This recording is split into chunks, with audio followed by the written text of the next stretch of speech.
I bow to all the seekers of truth. Definitely it is evident today that you have come here all the way in the rain to seek the truth, that you are real seekers.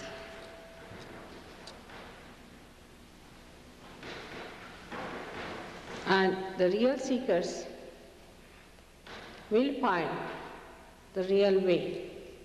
Whatever they may do, whatever wrong paths they may take, they may identify themselves with wrong things also, and may oppose in the beginning the truth, but ultimately they will all find the real path as long as they do not try to deceive themselves.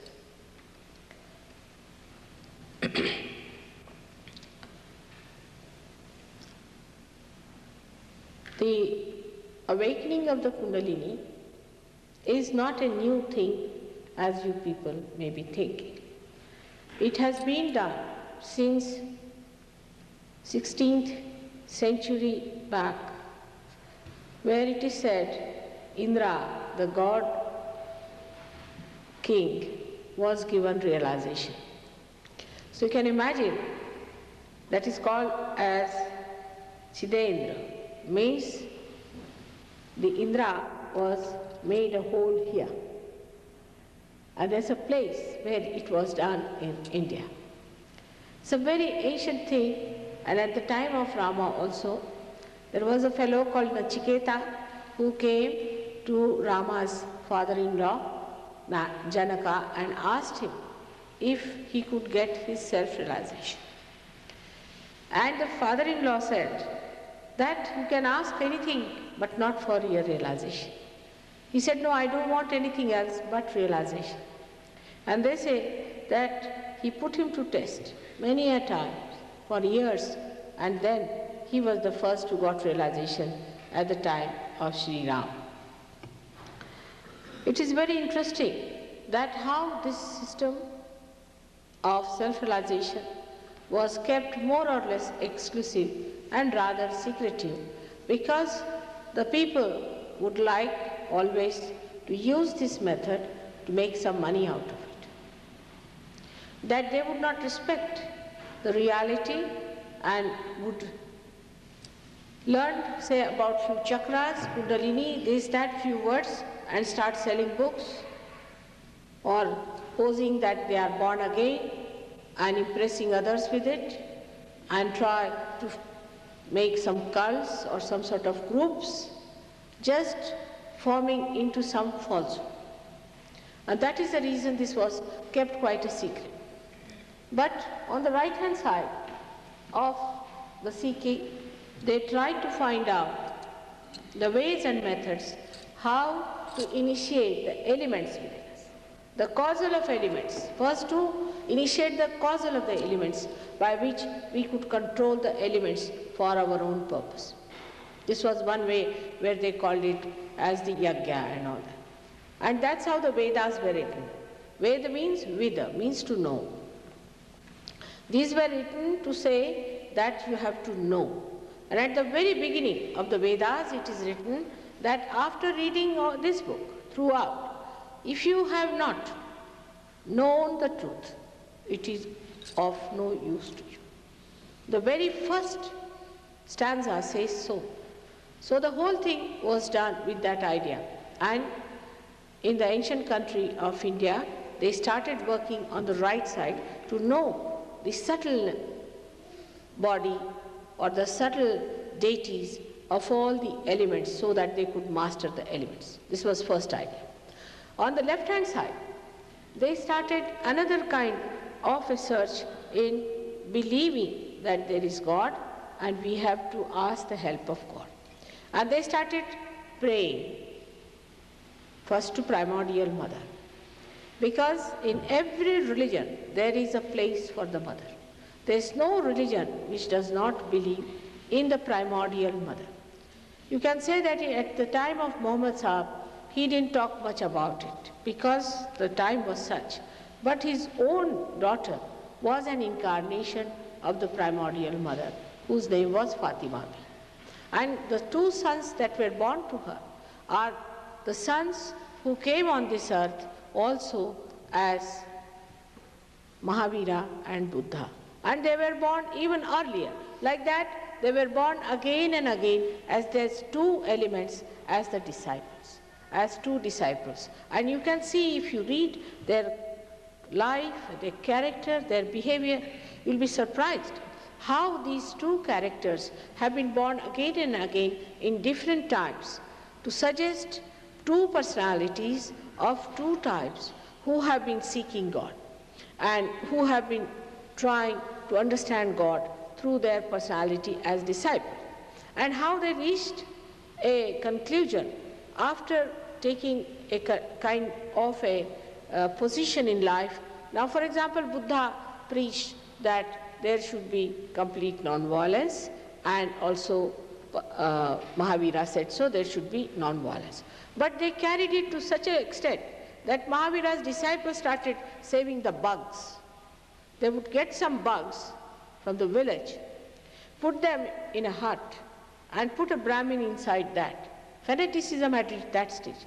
And the bugs would eat or take out the blood of that poor Brahmin, and when they would be all filled with blood, then they would give money to this Brahmin. Such extreme vegetarianism or extreme type of ahimsa, or another type of Buddha's ahimsa that started, that Buddha was not the one who was a vegetarian, because he died at the end. You know that he ate the meat of a boar which was not properly cooked. So this kind of extreme type of food oriented religion started out of them, so they got themselves born again as Hassan and Hussein. And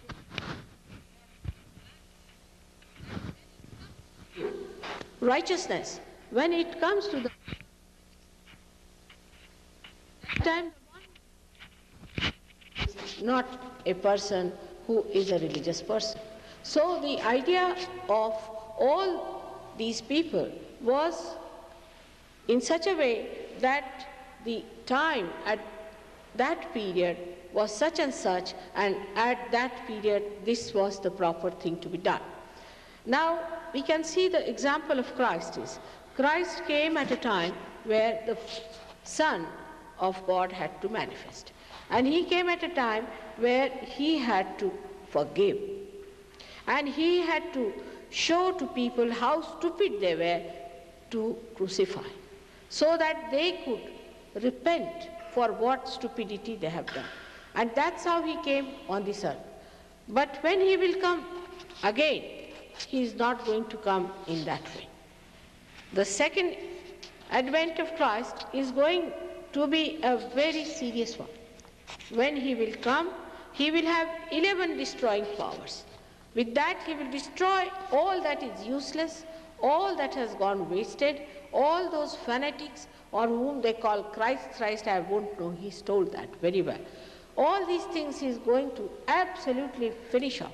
And those who are realized souls who have entered into the kingdom of God will be only saved. And this is what is described in all the scriptures. Of course, somebody calls them, say, Islam calls it Mehdi. In India, he is called as Kalaki. In the Bible, he is called as the Christ on the white horse. He is called by various names. But it is definite that he is going to come. And when he comes, then he is not going to bother as to tell you and convince you and to counsel you or to redeem you and give you realization. That time, he is not going to bother about it. He is going to come in pure destructive form, where he will destroy all that is useless. And to understand this, if you see the Sistine Chapel of Michelangelo, you can see him clearly standing at the Agya Chakra with a robust body, throwing people up and down. Those who call Christ, Christ, he throws them down, because they did not do anything what Christ has asked for. Now the people should know what we have got out of anything whatsoever. You may be identified with any cult, with any idea, with any group or anything, but always must know what you have got out of it. For example, I would say for Christians, it is necessary to know that Christ has said a very strong thing. Thou shalt not have adulterous eyes. Let us find out, do we have innocent eyes?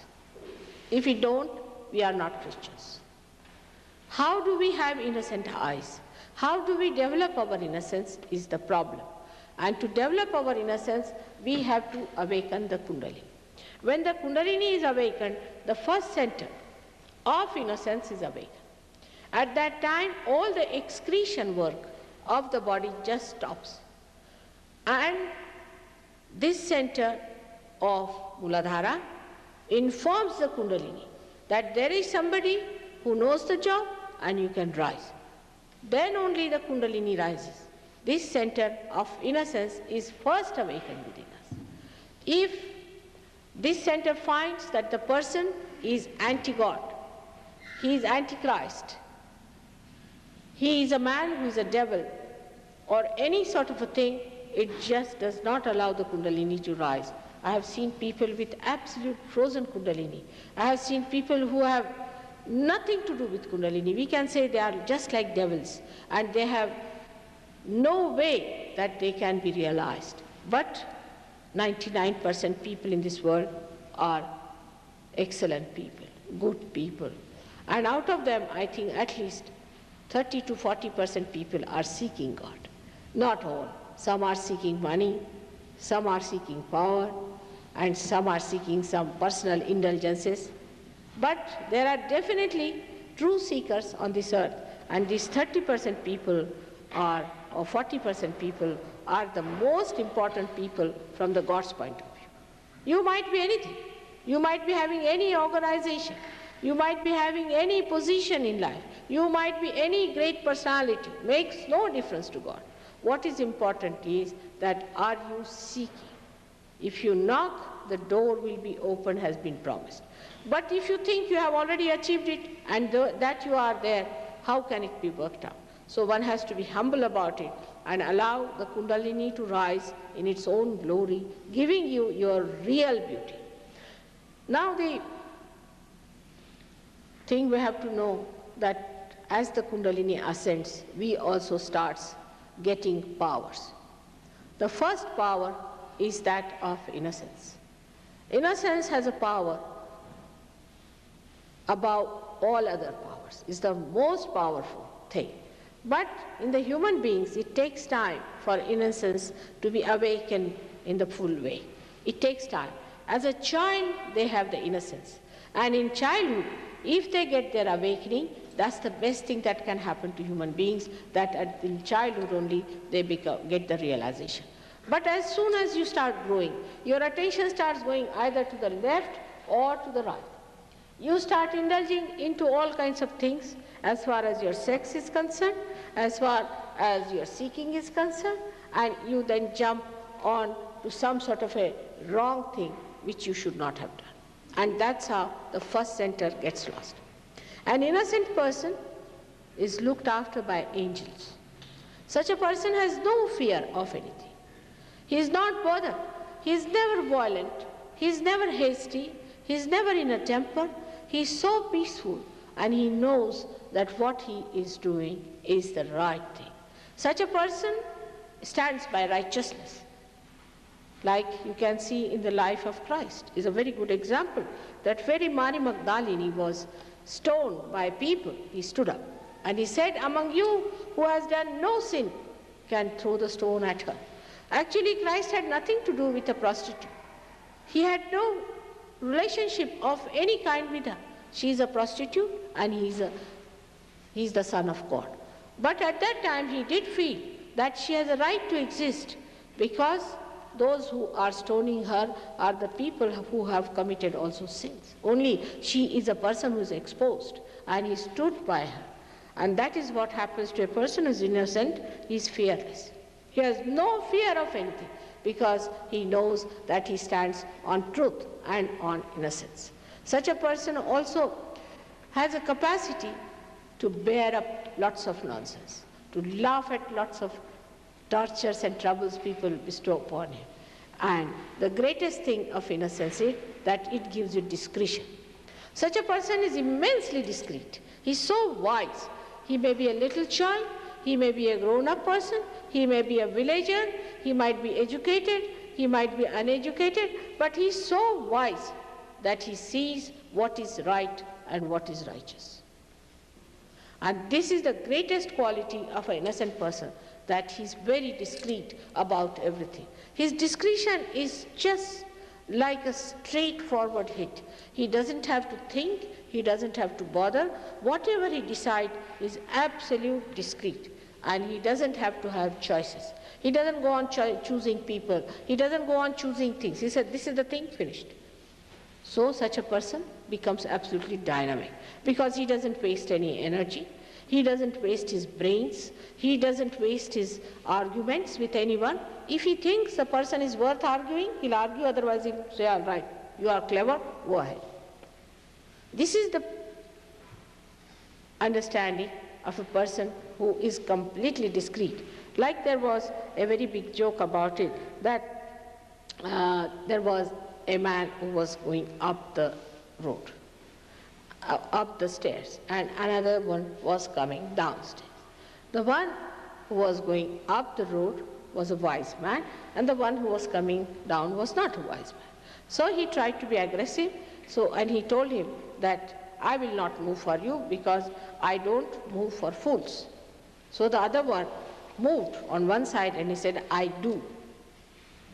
Meaning I move out for fools. See, but he said, I do, and he moved out.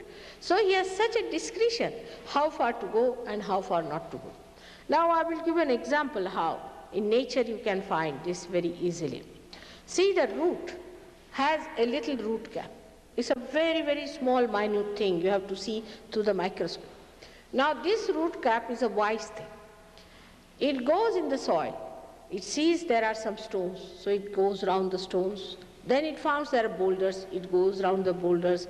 It has to find its way, so it's not bothered. You are a boulder? All right, doesn't matter. I'm not going to fight with you.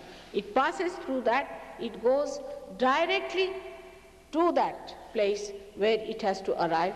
And when he reaches that place, when he arrives that place, what happens? He finds that he has tied up these boulders around himself to support the whole tree. This is the wisdom of a little bit, small little cell, which is the root end. So you can imagine how much there is wisdom in a little cell like that. And God has given us such a good brain, and if we do not have discretion, we are like people who are blind, who walk without knowing where they have to. So the first power of your innocence is awakened. Innocent man cannot be harmed. Those who try to harm the innocent man are harmed ultimately. They are very severely harmed, and it is amazing sometimes that the harm can be too much, too severe, and that's why the compassion of Christ thought of it, and he said, oh God, please forgive them, for they do not know what they are doing.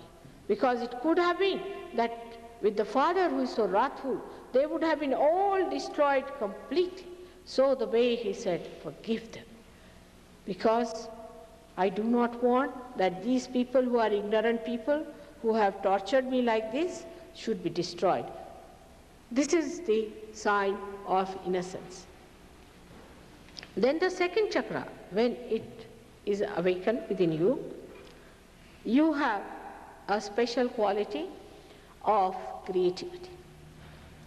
Because when the second chakra is awakened, you are actually thoughtless. There's no thought in your mind. So you start looking at anything without thinking. You start looking at anything that is created without any ripple of thought in your mind. Like all that is created around the lake of your mind is completely reflected in that rippleless lake. And you see the complete reflection of that creation as well as the joy that is bubbling in that creation.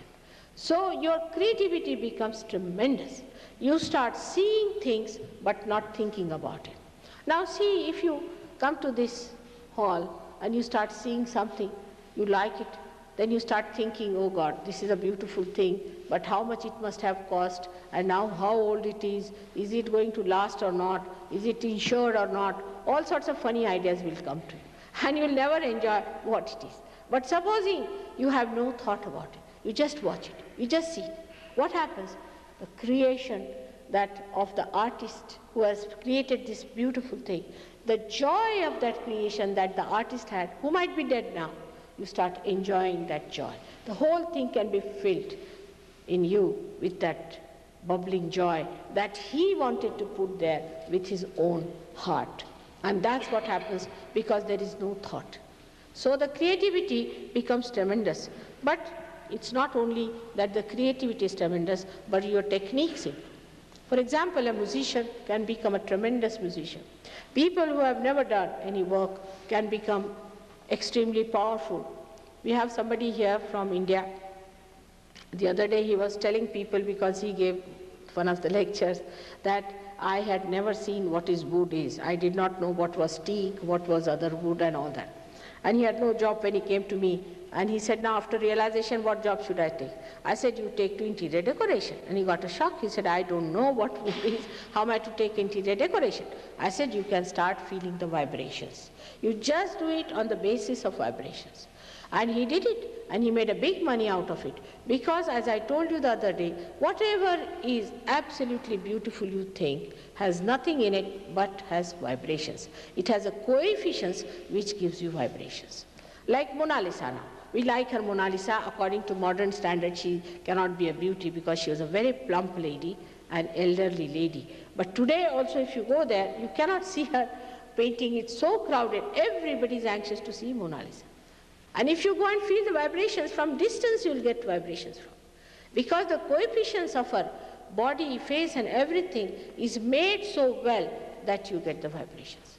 Now people are very anxious to create new ideas, new type of things and this, but these things do not sell. And even if they sell temporarily, they have no eternal values. So the people with this chakra, enlightened, start creating things of very eternal values, of universal values. Anywhere you take such a thing, you take it to India, you take it to China, you take it to Japan, or you take it to America, anywhere, any human being who sees that sees the beauty of the spirit, because it gives you joy in your spirit. So the pure art is produced through you. That's the purity, or I would say the holy art is produced through you. When you start producing that holy art, then you should believe that you have got an enlightenment on that chakra. This chakra has another capacity to transform your fat for the use of your brain. And it works very hard for that when you start thinking too much. And by that overthinking, what happens that you develop all the diseases of the organs which it has to look after. Like it has to look after the liver, it has to look after the pancreas, it has to look after the spleen, it has to look after the parts of the intestine and the uterus. So what happens that when you use this chakra only for the use of thinking and thinking and thinking, all these things go out of order. And one by one, you start developing diseases like diabetes, and then you start developing diseases of the stomach, and sometimes the spleen, and all other diseases which are very dangerous, that as you can call the blood cancer and all those things out of this kind of mad thinking. Now, to tell you that you shouldn't think too much, you shouldn't bother too much, you should not be wobbly, you should take things easy, be light-hearted is not possible in the modern times because we are slave of the watch. But what happens? That when you get realization, your thinking process becomes regulated. You only think when you have to think. You just go on thinking like horns coming out. You don't think like that. You only think when you have to think. And whatever you think comes from you, inspiration as such. Now for time, you see, my watch is always out of order. I deliberately keep it out of order because the time is in your hand. Supposing these people will hurry me up too much. Mother, we have to go now, we will miss the plane, this thing, that thing. I said, all right. If you say, I'll go. I go to the airport and there they find the plane is 3 hours late. Then they said, Mother, why didn't you tell us? I said, I was telling you, no need to hurry up. Why didn't you telephone and find out? If you had telephoned, we would not have been there earlier. So, you see, you start seeing that this time is best for this time is best for that. You don't have to become a slave of the watch. Like this, people become such slaves that they arrive at a point where there can be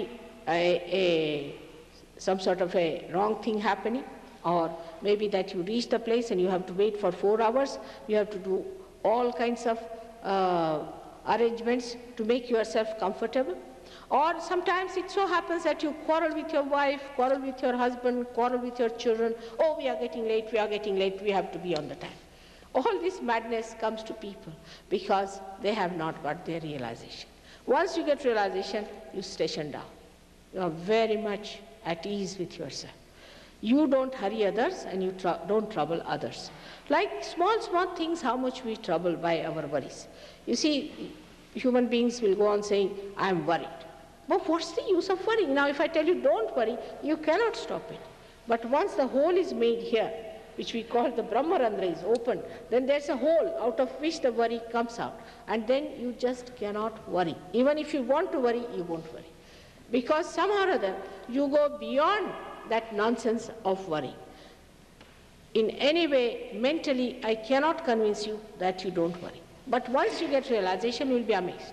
You will be just enjoying yourself. Even if you are late, you are not going to bother about or trouble others. And you will find that you will be always in time for things, because there is a force. This all-pervading power of God looks after you. You start believing in it, how it works out. You won't believe how much it helps, how much it works out, how it can operate. It is beyond description. I mean, I'll tell you a story which you won't believe. Did I tell them yesterday about the boy who fainted? No. A story about myself, and then a story about Warren. I can tell you. It's in the newspaper, so you can believe it. I was giving a lecture in Bedford, and that was from 7 to 10.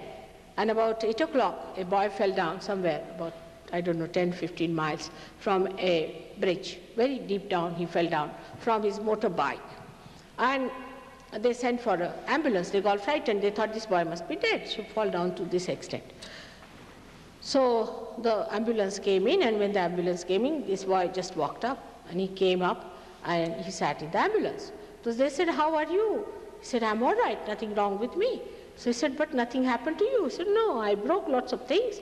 But a lady came in a white clothes, in a white Mercedes, that's my car, and she walked down up to me and she cured me. And only she left the lower portion of my bone, and she said that you come for this to me. And the rest is I'm perfectly all right, see. They couldn't believe it, you see. And the police was there and everybody was there. And then next day he saw my photograph in the newspaper, and he informed them. He informed the police, this is the lady who came and cured me.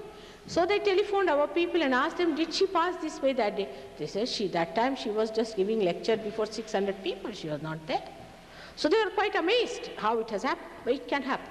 It's nothing new. I mean, it has happened many a times, but one of these that has appeared in the newspaper is like that.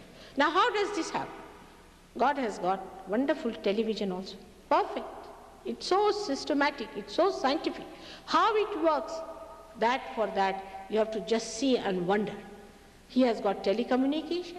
He has got computers. He has got everything that you have created, but extremely efficient and methodical. You don't have to worry. It just works out. There are so many things that have happened. Like you have heard that Christ gave bread, 5 bread and the fishes to so many people. It's nothing new to now Sahaja Yogis. They have seen this many times happening in our groups and in our camps. But another thing which is not believable but has happened to one Mr. Warren, Dr. Warren, who is here from Australia. When he came to India, he got his realization, and when he went back, he said, I must now start talking about Sahaja Yoga and giving realization to people. And when he went back, to Australia, there was a petrol crisis. And there was no petrol in his car about to finish. So they thought, now what to do? We'll not have any petrol. How to do mother's work? So they said, let's try. We'll just go wherever we want. We'll not look at the petrol. And they did this for 21 days, continuously. And when they went to the petrol pump after 21 days, because the petrol pumps had opened out, the petrol pump fellow said that there is hardly 1 liter space there. What am I to fill in? And they were amazed. They did it 21 days. It can happen. You do not know when you say God is almighty. When we say that he can do whatever he wants to do. He does everything. When we say that, we are not aware that what he can do. We just think that at the most he can make flowers into fruits. At the most he can make our heart beat. At the most he can make us from amoeba to a human being.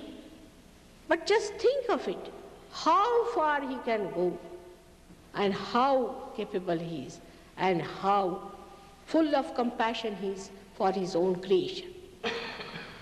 Now you have to enter into that area. First of all, unless and until you are there, you are really blessed by God. You cannot believe it, how it helps. Thirdly, the third center is the center of your seeking. As he has told you, is the center of your seeking. Now the seeking gets satisfied in the sense that you feel you are no more to seek. Now you have to give. You are asking for the light, you have got the light, and you have to give the light. But you do not develop the fanatic attitude that I am the right person and you are the wrong person, and that kind of a violent nature. But you develop a very gentle and a kindly and affectionate nature towards that person. Because you have gone through that kind of an experience, so you know that this person is ignorant.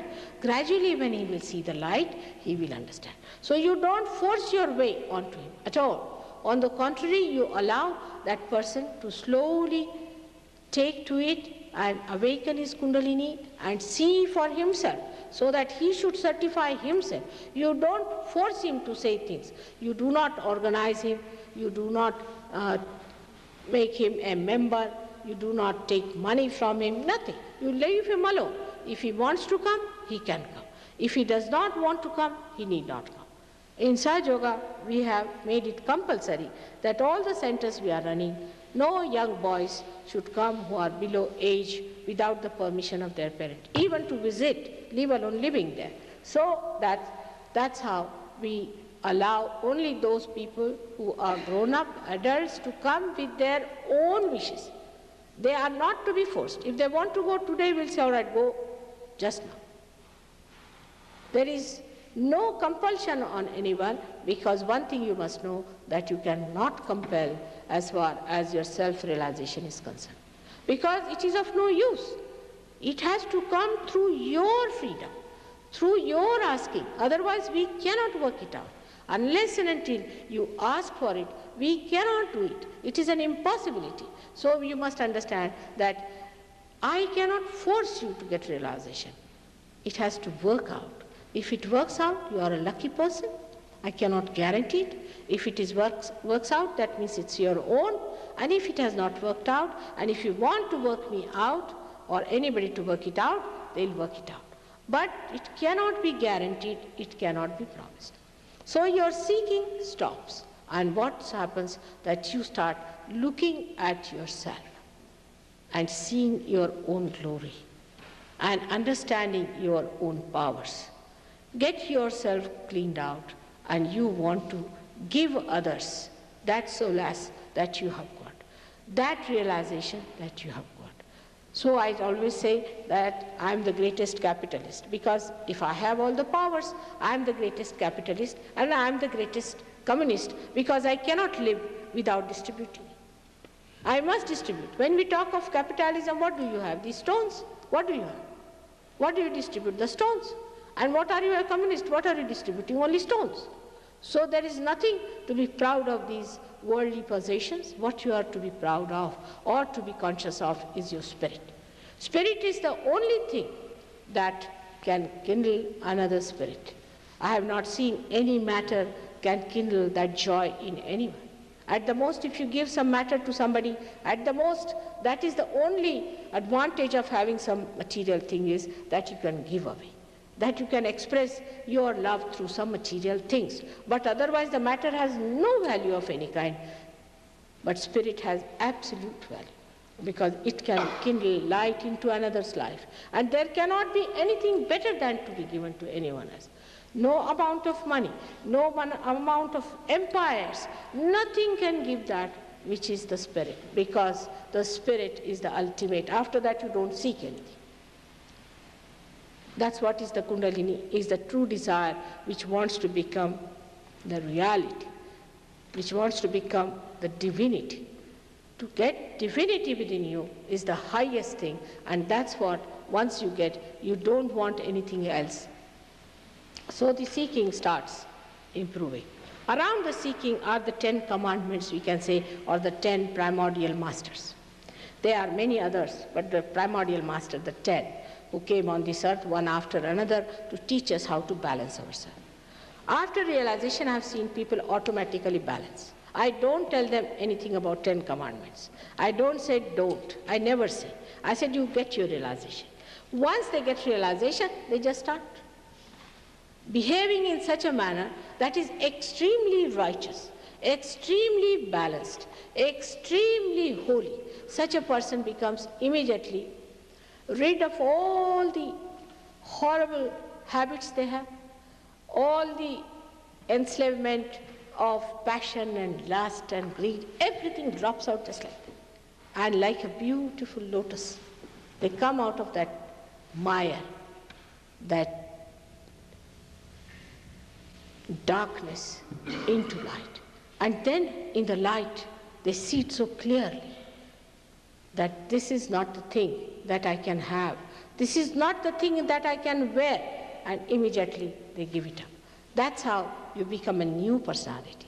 This religion is born within you. Now we talk of religion, this religion, that religion, that religion. Everybody is talking of different religions and dogmas and this and that, and only fighting everywhere you go. They are fighting among each other. It's still going on. It's endless. They are all fighting morning till evening. Then I have seen also some people who try to unite religions, and there also they have nothing but all the devils put together. All devils joined together to unite. There's nothing of reality in them.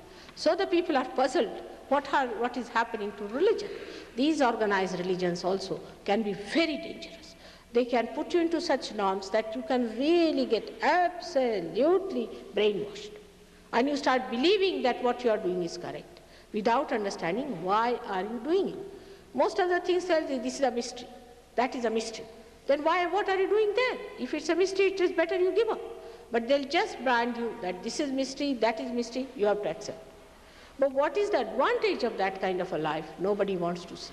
As I told you, that Christ has asked for one thing: thou shalt not have adulterous eyes. And let us see which religious organization has granted that to people. It's only your spirit, when it is awakened and reborn, you can have that innocence within you. As it is today, it's getting late, but I have to tell you that the chakras, as he explained, I'm just giving you the powers of every chakra. And the power of the chakra of heart is tremendous. It gives you the fearlessness. When the child is about 12 years of age, in this sternum bone, the antibodies are created by this chakra.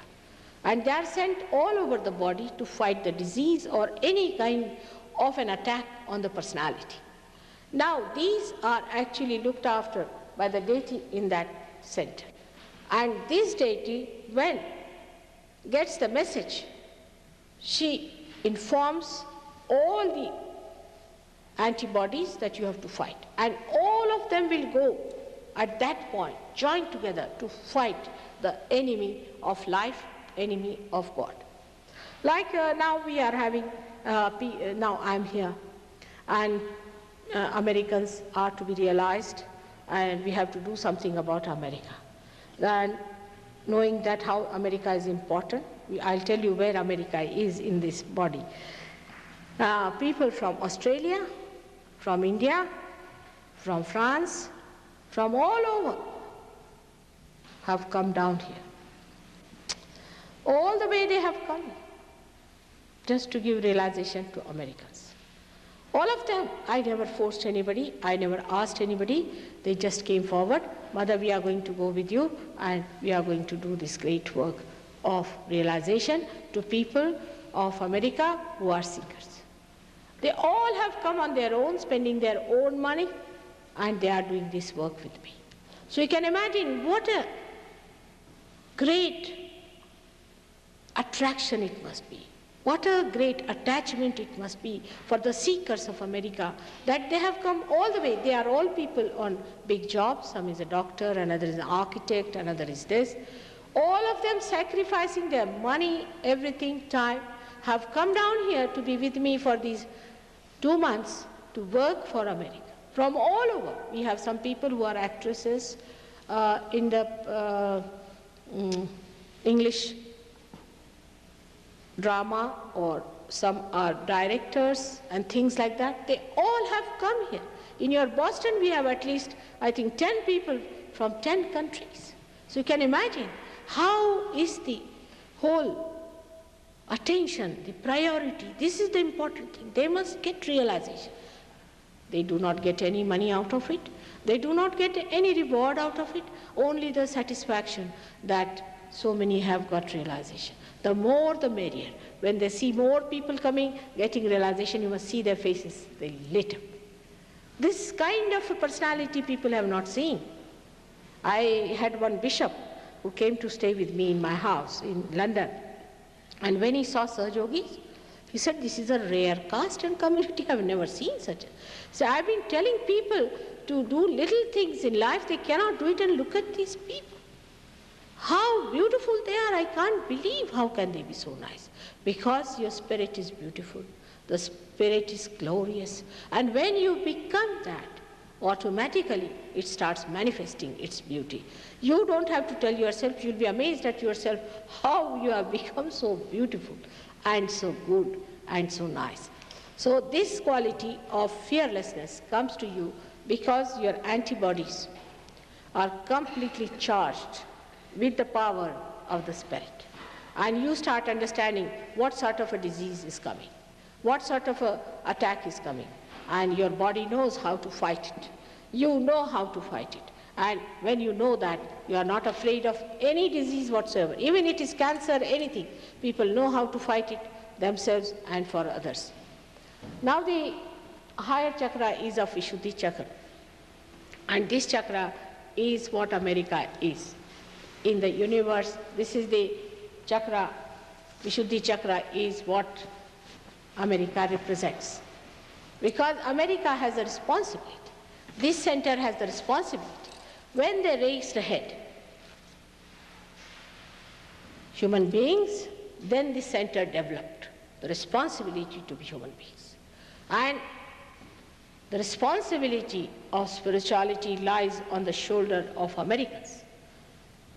You had great people like Abraham Lincoln, very great people here professing about freedom of your country and big ideal things. But to my dismay, I find, where are those gone? Where are those people who will take the responsibility of spirituality?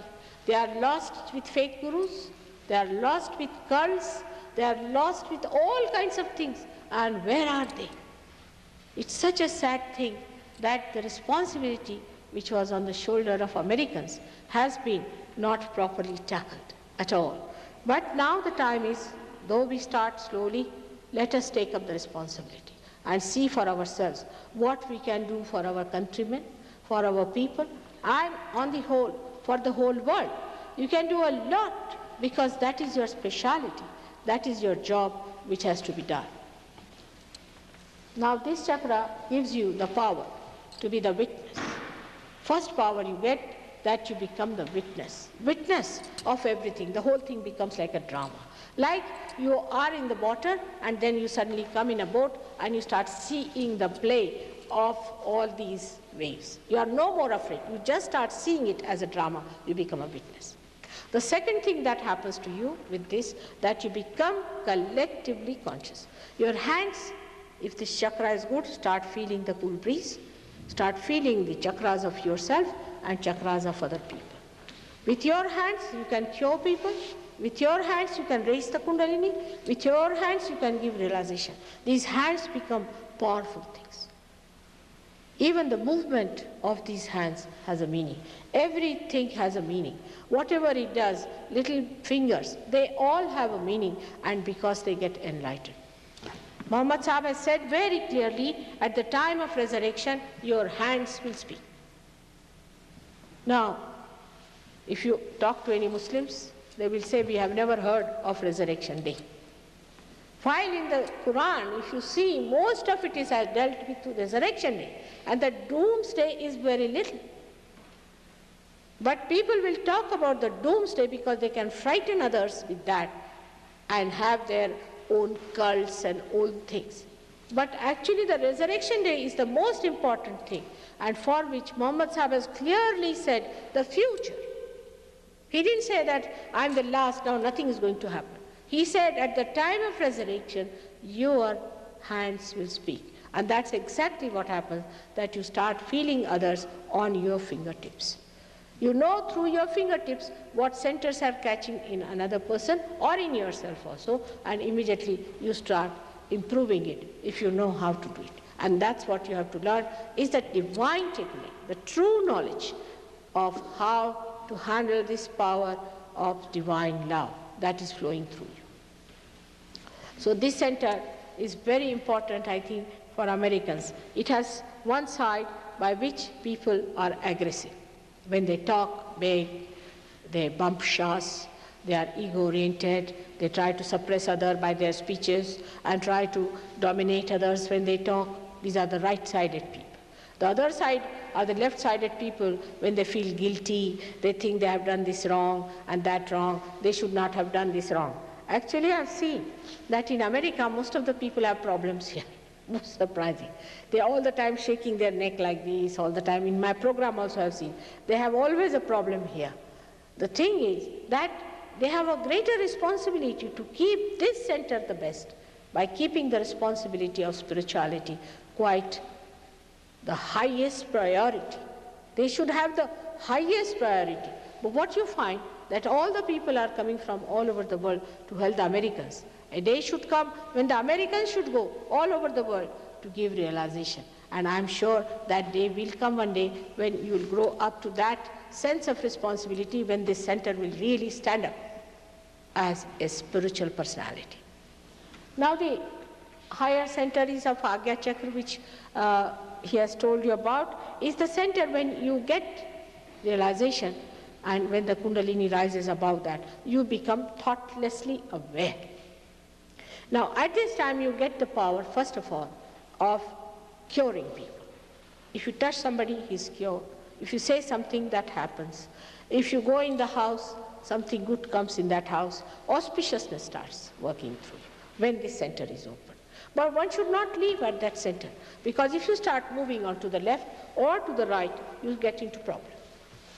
If the center starts moving on to the right, then you start seeing visions, which is a very wrong thing. You go into the realm of supraconscious or into the collective supraconscious, by you can become a very ego-oriented person. You can be a very violent, hot-tempered, quarrelsome person.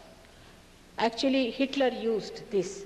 Hitler used this method from the lamas he learnt, and he put people onto the right side of the supraconscious, into collective supraconscious, and put the spirits, dead spirits who were of the people who were extremely ambitious and cruel. That's how this cruelty came into the Germans, and they forgot what they were. They forgot they were human beings. The way they killed, the way they behaved, is impossible for any human being to do that. But he managed this, and it's written down that he got all this from lamas from Tibet. From there he got the knowledge how to put people onto the collective supraconscious.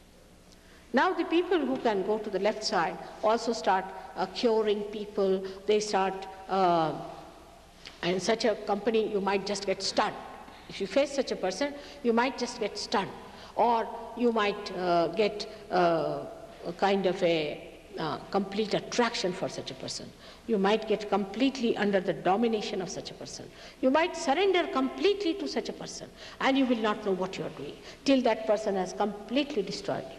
This type of people have these horrible powers because they enter into the collective subconscious, and when they enter into the collective subconscious, they gather those spirits which they use. But the people who, as it is, move to the left side, who cry, weep, emotional, feel guilty all the time, miserable people, they jump onto the left side. Now all the diseases, practically most of them, like AIDS, like cancer, like mellitus, all these diseases come from the left side entry and is accepted by the doctors, because I have seen a very good film made by the doctors who are researching on cancer, that when the body is vulnerable to these diseases, means when you are over exerting yourself, when there is too much of sympathetic activity in a person, and when a person is absolutely fagged out with it, at that time they say that these diseases are triggered into you, that somebody triggers it. And what is this they call is the protein 52 and protein 58 and all these names they give, because doctors don't know that they are dead spirits. And these are the things, when they enter into you, then they trigger it. But they say something very right, and that is that these things come from the area built in you since your creation, means your collective subconscious. And that I have been saying for so many years. Now recently I saw this film. So they are coming to the same point, but after such a long time, that it is triggered by them. So those people who go too much to the left get this trouble. Those who go too much to the right get heart trouble, heart attacks. But not the slow attack, because heart has double type of attacks.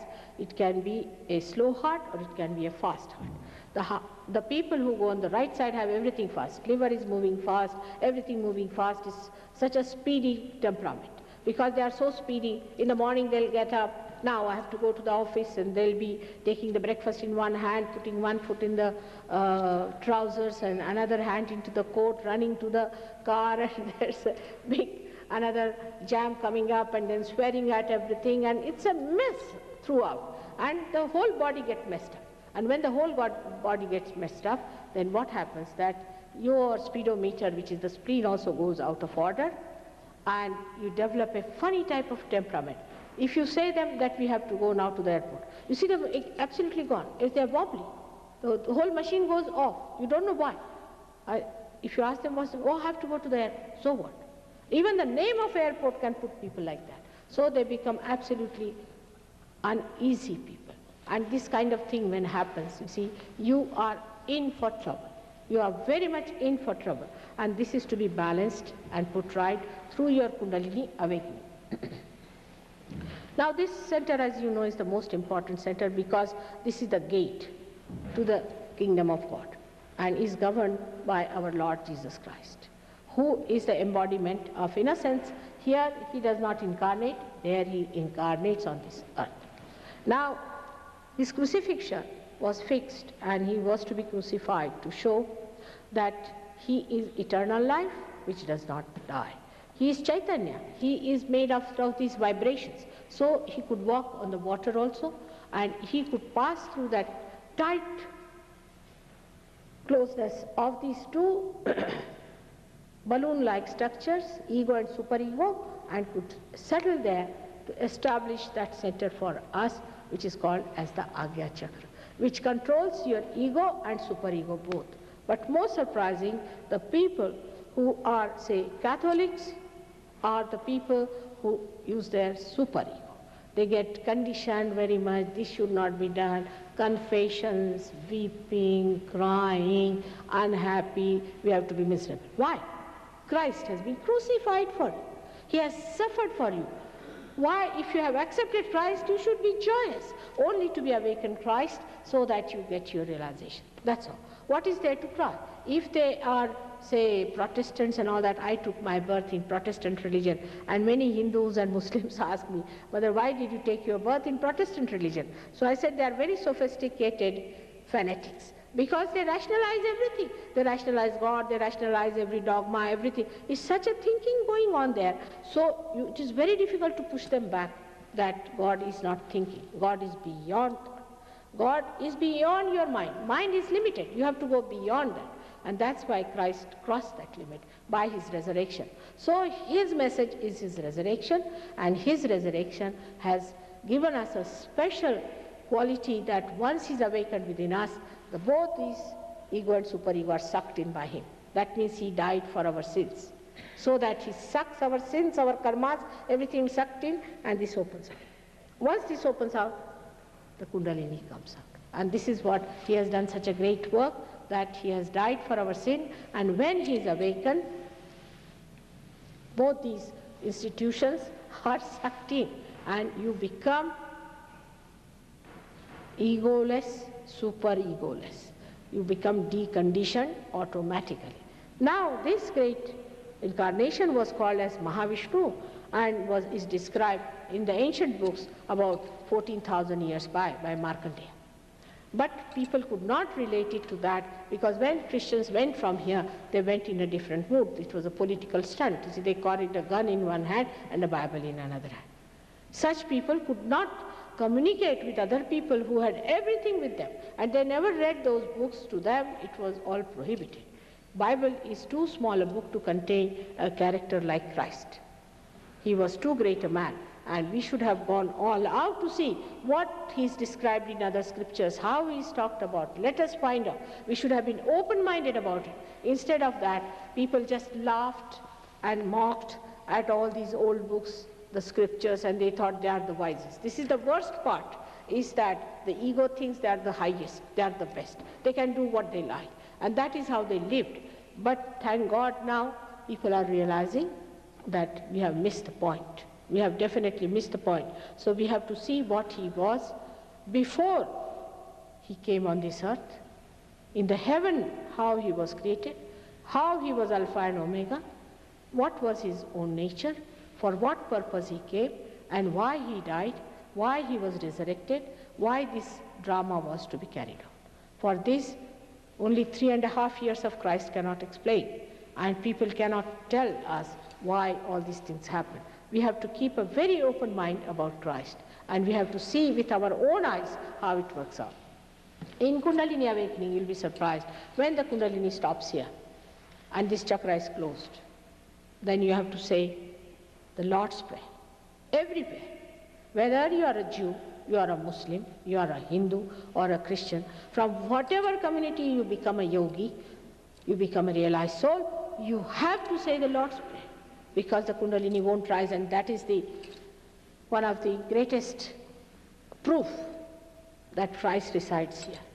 If you do not say the Lord's Prayer, it doesn't work out. So Lord's Prayer is a mantra, is a chanting, but is to be said by a person who is a realized soul, who is authorized for you. Otherwise it is called as anadhikar cheshta, means the person who has no right, is trying to do something, is doing a wrong thing.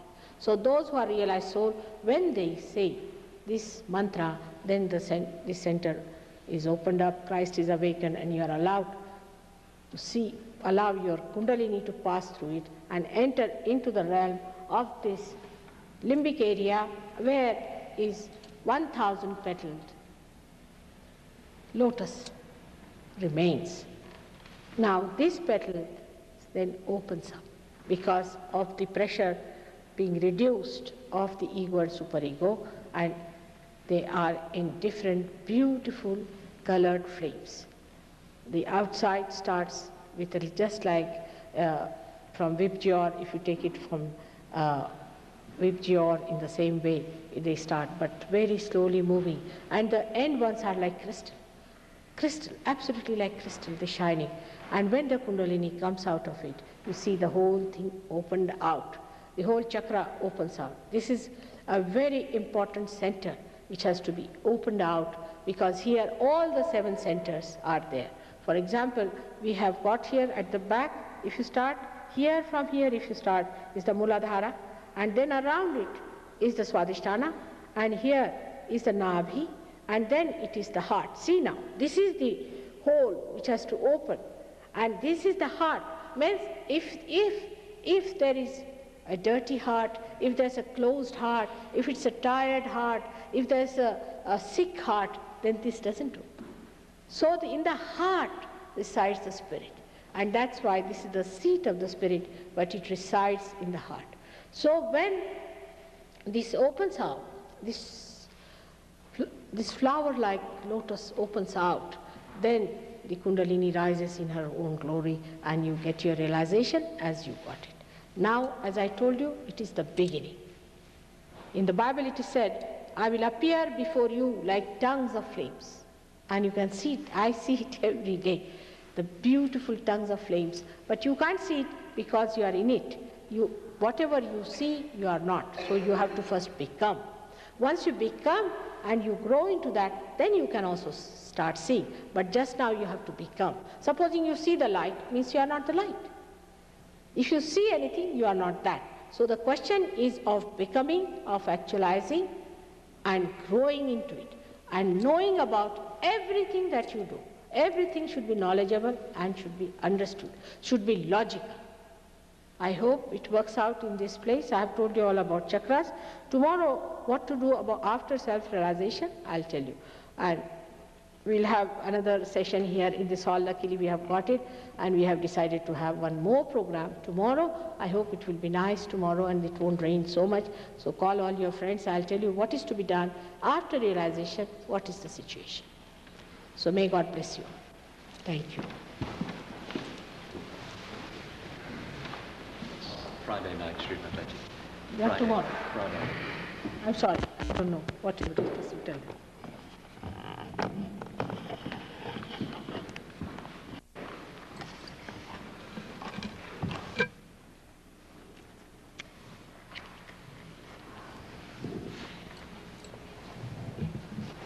Like yesterday, what we did, we'll do it again today, and it will work out, I'm sure. Like yesterday, we have to put our hands on our lap, just like this, in a very comfortable manner. First of all, you must sit comfortably. There should be no discomfort, and that will distract you. So just sit very comfortably.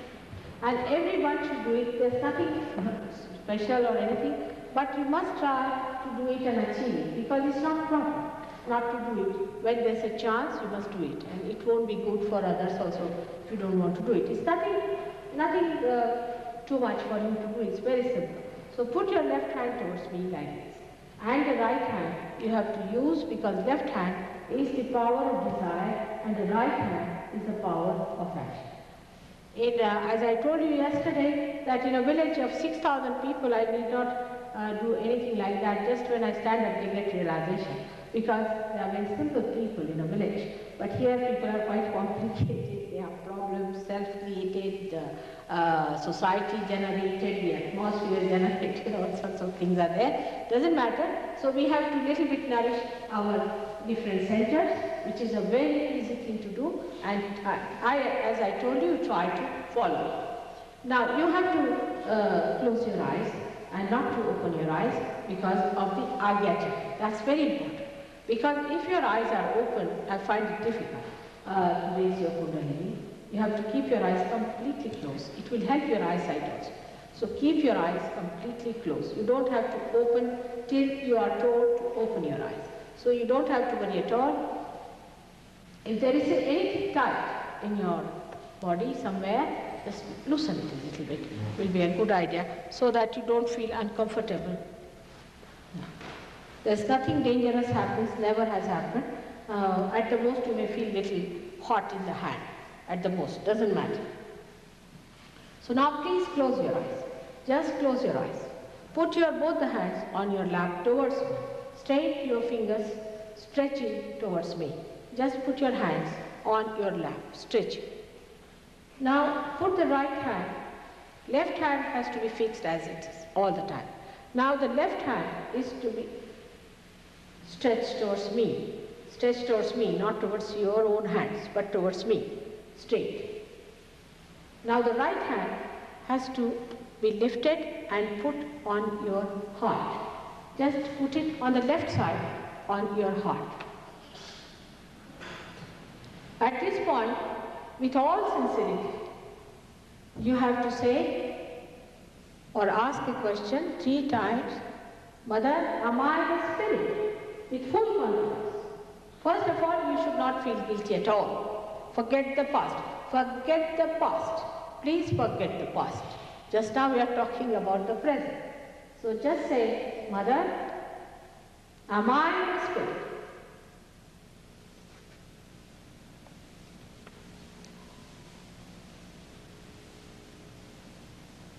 Three times.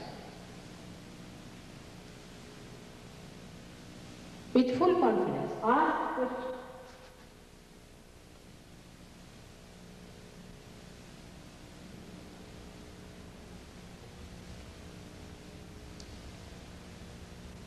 Now, put this right hand on your stomach, on the left hand side, the center of Swadhisthana on the left hand side, Nabi chakra, on the Nabi chakra on the left hand side.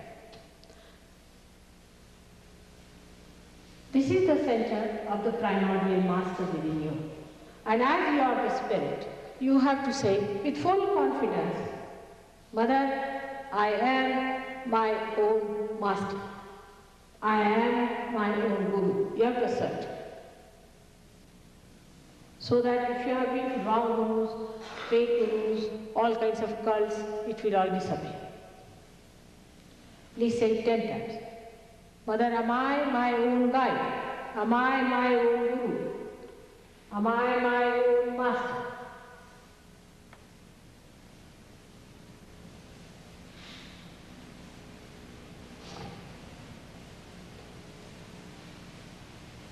Don't feel guilty. Please don't feel guilty. Don't feel guilty. Still you are feeling guilty, it's very wrong.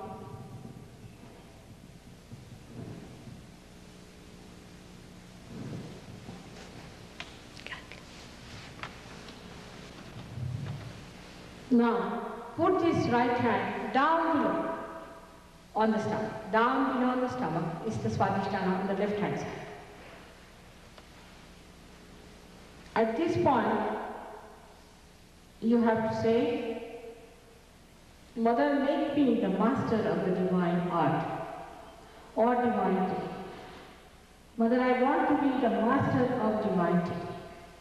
This is the center of the mastery of divinity.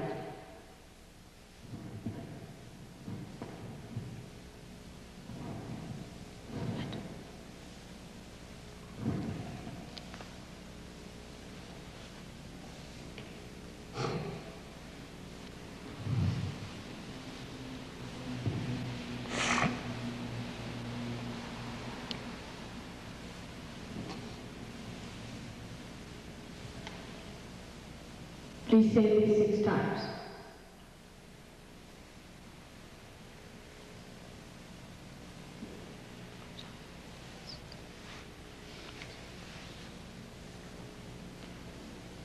Raise this hand again onto the heart. Now assert here. 12 times you have to say without feeling guilty, with full confidence. You have to say, Mother, I am the Spirit.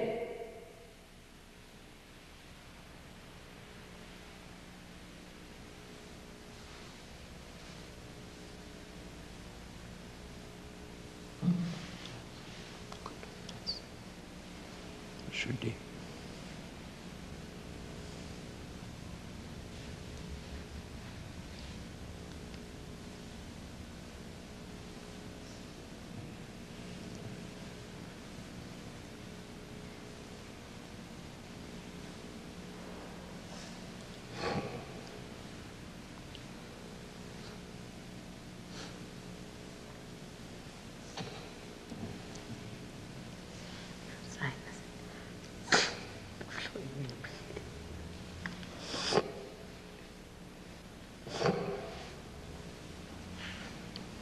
Still the Hamsa is there.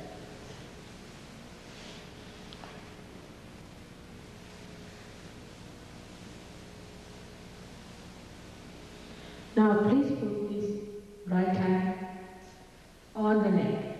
Please put your neck straight. Don't push it back too much. On the neck, on the left hand side, near the shoulder, just put it there and press it hard. At this point, you have to say, Mother, I am not guilty. Please say it. Mother, I am not guilty. 16 times. You have to say, Mother, I am not guilty.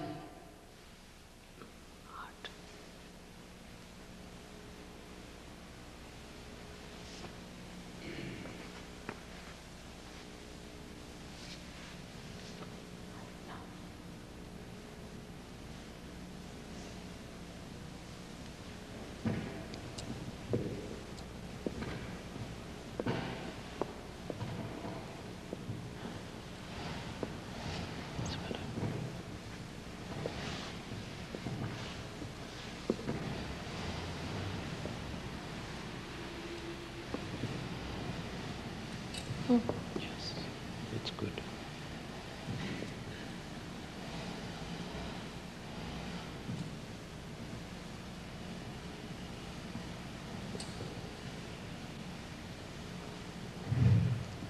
Now raise this hand higher onto your forehead across, on your forehead across.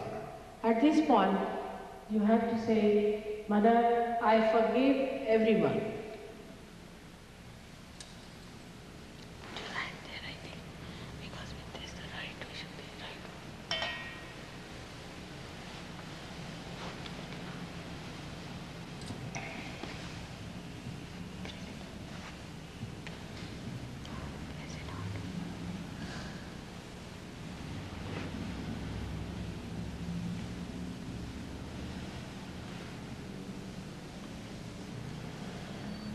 Now without feeling guilty, put your right hand at the back of your head, and try to press it hard. Back of your head, just above, yeah, back of your head. Now try to put it. Pull the head and push the head backwards and pull with your hand. At this point, you have to say without feeling guilty. 100 times I say without feeling guilty. You have to say, Oh Lord, please forgive me if I have done anything wrong. Again you feel guilty. Don't feel guilty. Please don't feel guilty. Yes, it's past.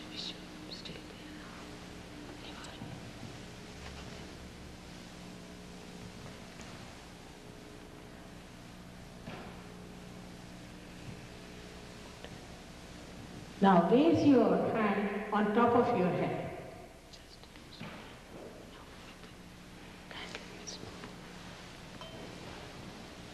Now press it hard in the center of it with your palm.